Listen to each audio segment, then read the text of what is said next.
Herzlich willkommen in meiner Chaos Kitchen. Heute ist Weihnachten und zu Weihnachten möchte ich euch was richtig Tolles zeigen. Ich habe es früher nach der Schule öfters mal gegessen und da ich aus dem Ruhrgebiet komme, will ich euch das natürlich nicht vorenthalten, nämlich Curry-Frikadelle. Vom Grill natürlich, was denn auch sonst. Allerdings wird es ein bisschen größer, denn ich nehme 1,5 Kilo Rindergehacktes und mache daraus eine Frikadelle. Und was wir noch dazu brauchen, zeige ich euch einmal. Erstmal als Beilage nehmen wir unsere Grillkartoffeln. Wir nehmen jetzt 3 Kartoffeln, ich muss mal gucken, wie viel auf den Grill passen. Paprikagewürz, Salz. Und für die Frikadelle, ich habe das Gehacktes jetzt in der Kühlung gelassen, weil es hier sehr warm ist. Zwiebeln nach Geschmack. Und ich habe jetzt pro Pfund, nehme ich immer eine Knoblauchzehe, also 3 Knoblauchzehen klein geschnitten. Ein Eiweiß, 26 Gramm Salz, 6 Gramm Pfeffer und 1,5 bis 2 Gramm Muskatnuss. Wir machen jetzt erstmal die Kartoffeln wegen der Hitze, weil heute soll es richtig heiß werden. Und dann gleich eben schnell das Gehacktes und das tun wir dann noch mal, bis das Feuer fertig ist im Kühlschrank. Also fangen wir mit den Kartoffeln an. Die Gewürze kann ich schon mal in die Schüssel tun. Das mache ich auch wieder frei Schnauze. Das müsst ihr dann entscheiden, wie viel da bei euch reinkommt. Meist viel Salz, viel Paprika.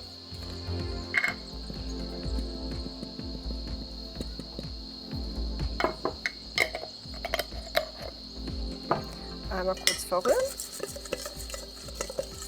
Öl müsst ihr halt auch immer so gucken, da kann ich jetzt keine Mengenangaben geben, weil je nachdem wie groß die Kartoffeln sind, ist das immer so eine Sache. So. Marinade fertig. Jetzt kommen die Kartoffeln. Wie man Kartoffeln schält, wisst ihr ja.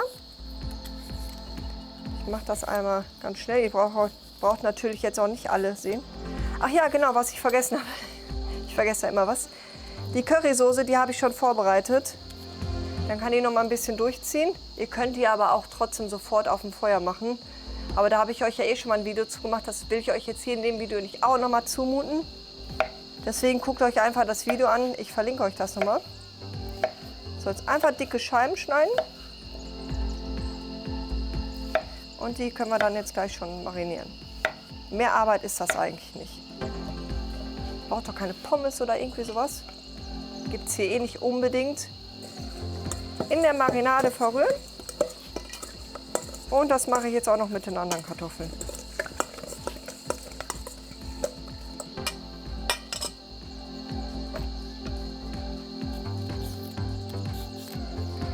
Die Kartoffeln sind fertig. Was ich noch dazu sagen sollte, wenn ihr jetzt keine Lust habt, die auf dem Grill zu machen oder keinen Platz, ihr könnt die auch super im Backofen machen und wenn ihr die noch dünner schneidet, dann werden die fast wie Pommes.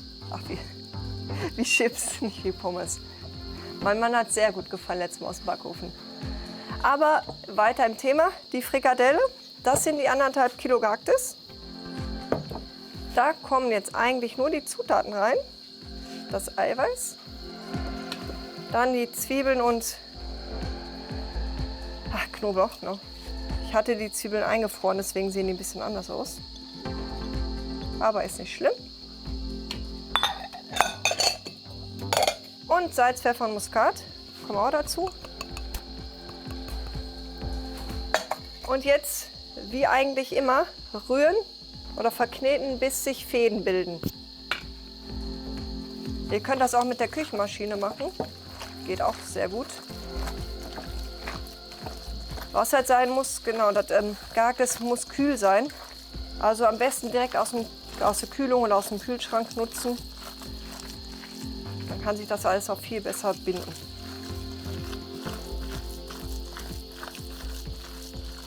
Das Fleisch ist jetzt soweit. Ihr seht halt hier überall, wie sich da so Fäden gebildet haben. Oder, ob ihr es seht, weiß ich nicht. Ich sehe es. Es ist immer, Kamera und Live ist immer schwer zu sagen. Genau, ich nehme jetzt das Pizzablech hier einfach nur als Hilfe. Die Pfanne ist 32 cm groß im Umfang, also oben. Das werden wir gleich in der Pfanne noch mal ein bisschen anpassen müssen. Ja, die lieben Hunde. Aber ich tue mir das jetzt alles auch erstmal hier aufs Backpapier. Und forme mir so grob eine überdimensionale Frikadelle, sehe ich gerade. Wir haben es sonst immer nur mit 1 Kilo Gehacktes gemacht. Jetzt mal dann mal gucken, wie das wird. Aber ein bisschen experimentierfreudig muss man ja immer sein.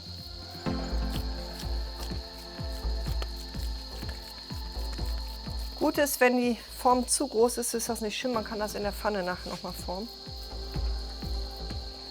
Für die Currysoße, da habe ich mir eine kleinere Gusspfanne genommen. Ihr könnt aber auch einen Gusstopf oder irgendwas nehmen. Oder halt einfach auf dem Herd machen. Ich will jetzt gleich einfach nur noch mal schön über dem Grill oder auf dem Grill dann heiß machen. So, mehr war das nicht. Fertig ist die Frikadelle, doch müsste sogar grob passen. Die kommt jetzt noch mal im Kühlschrank. Wir warten jetzt, bis das Feuer soweit ist und dann sehen wir uns gleich wieder mit der Currysoße. Wir stellen jetzt schon mal die Pfanne drüber. Müssen wir gleich gucken, ob da ein bisschen Glut noch mehr drunter muss oder nicht. Und holen jetzt direkt die Frikadelle. Nehmen wir mal den Pfannenwender vorsichtshalber zur Hilfe.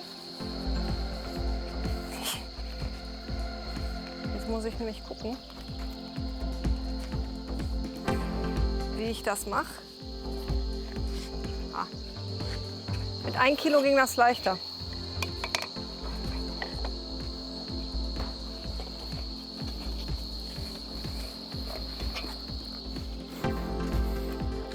Ich kann für nichts garantieren. Oh, oh. Oh, oh, oh. 1, 2. Ja. Aber ich habe ja eh gesagt, wir müssen das gleich in der Pfanne noch formen. Ja, das ist das halt mit zu viel Fleisch. Was ich euch auch nur raten kann, nehmt alte Geschirrtücher oder Topflappen oder irgendwas wegen dem Ruß.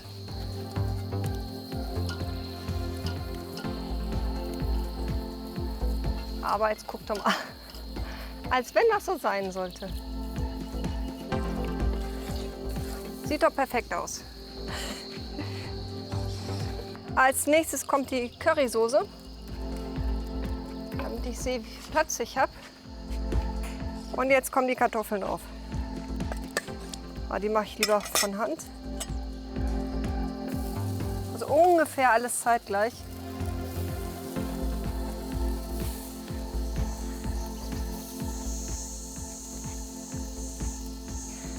Ach so, was ich auch noch sagen wollte. Ihr könnt das jetzt in der Gusspfanne machen oder, wie ich das in dem Bifteki-Video auch schon gemacht habe, in so einem Klapprost. Meistens ist das so bekannt als Fischrost. Aber da ging das auch. Ich meine, da habe ich es, glaube ich, auch nur mit 1 Kilo Fleisch gemacht.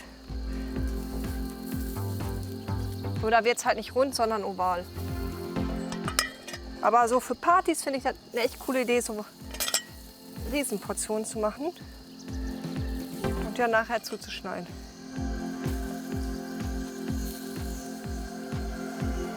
Jetzt heißt es eigentlich nur warten.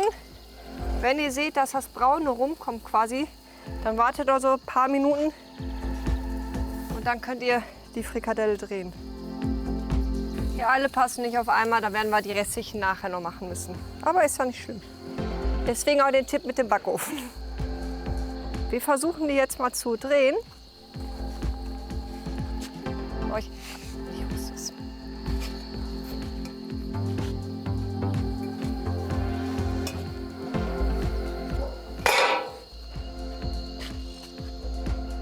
Jetzt müsst ihr vorsichtig sein, richtig vorsichtig. Weil da noch Öl und alles drin ist in der Pfanne und auch Fleischsaft. Ich nehme sie erstmal weg.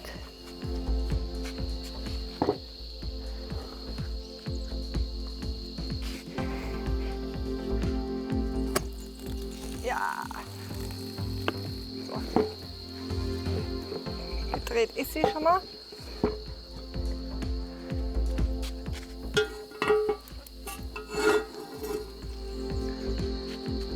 Jetzt müssen wir die eigentlich nur noch wieder in die Pfanne schubsen, aber das Ding ist heiß. Eigentlich nur noch und wieder. Ha! Ha! Hat geklappt. Ich habe gerade schon mal die Soße runtergenommen, weil die schon heiß war. Die hält sich auch sehr lange in der Gusspfanne. Ich habe die anderen Kartoffeln draufgetan und die ersten tue ich jetzt schon runter, weil sonst wären die zu gut. Oder ich gucke halt, welche schon gut sind. Weil ich glaube, gerade hier so in dem Dreh, ja, die sind super. Die nehme ich schon mal runter. Aber lange dauert das jetzt auch nicht mehr. Es ist soweit. Alles andere ist schon fertig. Das habe ich schon auf den Tisch gestellt. Jetzt kippe ich noch eben den Fleischsaft ab. Und dann können wir auch schon weitermachen. Da freuen sich nämlich andere hier nachher, wenn es übers Futter kommt. So. Und jetzt ab zum Tisch. Leute, das ist heute echt kein Spaß. Also wir sind ja eigentlich in den Chaco gezogen, weil hier trockene Luft ist. Aber jetzt ist halt, heute soll es oder gleich soll es schon regnen. Und da ist immer sehr feuchte Luft. Da fühlen sich dann auch 36 Grad an wie 45 Grad. Und 40 Grad, wenn es trocken ist, wie 30 in Deutschland. Deswegen ist es echt heftig heute. Deswegen habe ich auch schon eher angefangen. So. Noch ein Henkel gekommen. Dadurch, dass ich in der Pfanne nicht schneiden möchte, machen wir das jetzt mal so. Und ja, ich würde schon sagen, alles durch. Da ist jetzt der Soßenschaber, aber ist ja egal. Curry-Frikadelle kommt traditionell rohpottisch klein gemanscht in der Soße zum Tisch oder ins Schälchen oder Karm. Also ich habe gerade mal gegoogelt, es gibt wohl noch ein paar Imbissbuden, die das verkaufen. Curry-Frikadelle habe ich eigentlich gar nichts gefunden. Das ist traurig eigentlich, weil das war wirklich damals Kult bei uns. Wie gesagt, immer nach der Schule hat man sich entweder Currywurst oder Curry-Frikadelle geholt. Wurde leider alles vom Döner abgedrängt. Aber da kann man ja leider nichts mehr dran machen. Wir versuchen unsere Kultur zu erhalten, wie ihr jetzt gerade seht. Denn das ist eine Kultur, die mir sehr gefällt. So, und deswegen eigentlich, ja, ist jetzt die Pfanne vielleicht nicht ganz so voll, aber gut. So, dann kommt die Soße da drüber. So, einmal nochmal durchrühren.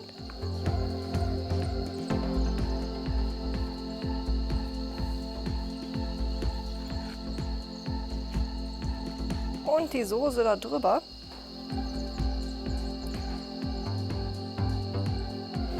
Rest schabe ich gleich auch noch daraus. Ist halt nur mal mit einer Hand die Pfanne ein bisschen schwer zu halten.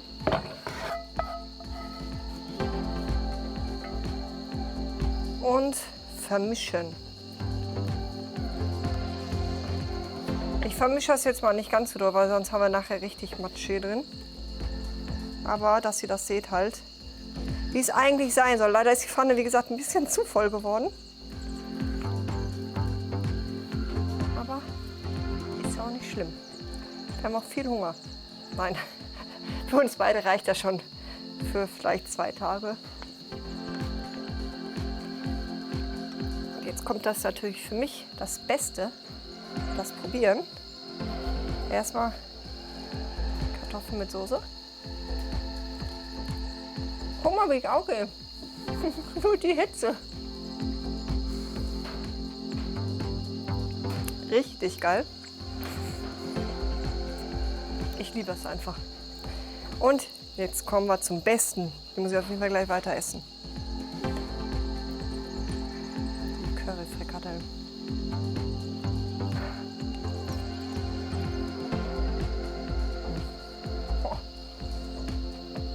Das ist wirklich wie zu Schulzeiten. Alter Schwede. Da muss ich noch ein Stück von essen.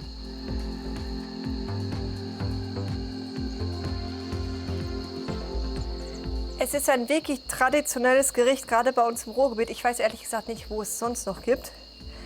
Wer es kennt, schreibt es mal in die Kommentare. Das möchte ich definitiv wissen. Und ihr könnt es natürlich jetzt selber nachmachen. Und wer es nicht kennt, probiert es einfach aus. Das ist so verdammt lecker. Also, ich hoffe, euch hat das Video Spaß gemacht. Gebt mir einen Daumen nach oben, abonniert meinen Kanal und denkt an die Glocke. Und ich wünsche euch ganz, ganz tolle Weihnachten. Bis zum nächsten Mal. Ciao.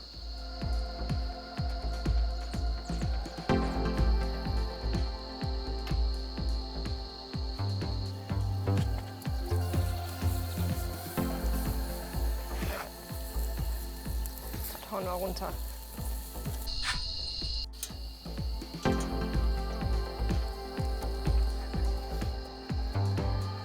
Oh Schatz.